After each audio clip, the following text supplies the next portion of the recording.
Hi guys, so ang gi-expect ko dati sa King's College kay would like it siya kag stricto ang mga teachers. Tapos feel para sa akon mabudayan gid ko mag-adjust kay bag-o naman ng mga friends, mga teachers kag new environment naman gid siya.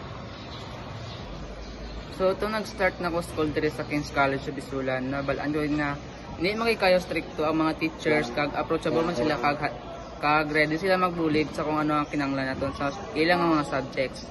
Ang gabaan ko nga hindi ko strict ang tawag sa ginahimo sa school sa mga rules. Tawag na is sinatudloan nila kita paano maging disiplinado kag responsible sa mga ginapanghimo naton diri sa Suluzang campus kag sa gawas man. Nag-change na pagtan-aw ko sa kay sa rintong pag-start ang klase kag dito ko na-realize kag na-experience tantanan nga kanami nga side sa King's College sa Bisulan. Kag na-experience ko para sa sarili ko gid. Ang mga mismo nga person dire sa eskwelahan naman kay ang mga friends ko, sa mga teachers, tanong si Ma'am Jo, si Sir Joven ko si Ma'am Jun. Lalo na si Sir Joven kay sa perminti kag mabanding naman si Sir Joven kag perminti niya ginasugo. Tapos umangakig siya perte pagid pero wala namon deep inside sir palangga mo yapon kami. Para sa akon ang subject nga ma-miss ko is ang amon nga major which is ang EPAS. Kay ang EPAS natudlo sa amon paano mag-ayo sa mga appliances kag magamit naman siya in the future. For example, nang mag-take kami sa sa college, gusto naman magpasang sideline kag gusto naman magkakwarta. Pwede kami mag-ano sa mga appliances kay gitudloan naman kami daan sa subong pa lang.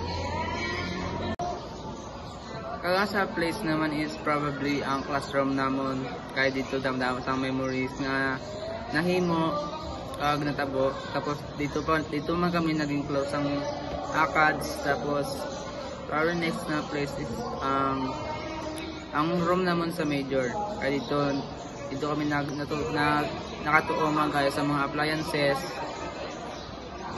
Damo namin si Sir Balong kag dito kami naka-learn sa mga damo pang bagay about sa amon nga major subject.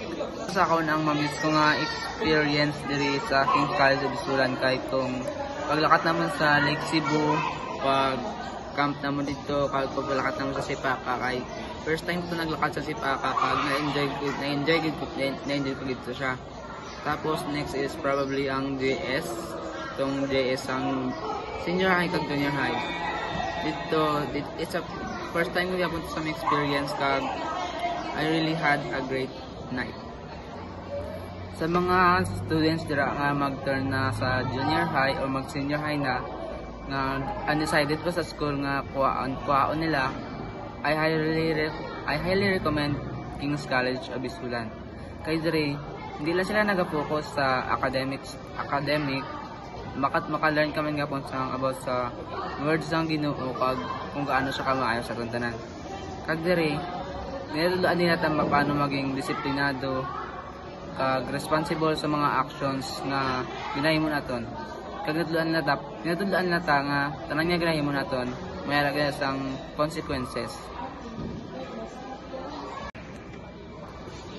Para sa akon siguro ang life lesson nga na-learn ko habang naga-school ko dito sa King's College sa Bisulan kay ang sigad ang center sang everything nga akong ginahimo sa pagbutaw, siya gid ang rason sa tanan-tanan nga ara sa atong subong. Ang ako naman nga life verse kay Exodus 14:14. Inside me is a weak heart, but behind me it is a strong God. Ang commitment ko para sa akon is always put God at the center of everything. Sa ano man ginahimo ko, dapat aragid si God sa akon. Ako si Kuya Nyo Cyril, isa ka grade 12 TVL students diri sa King's College of Bisulan. That's all guys.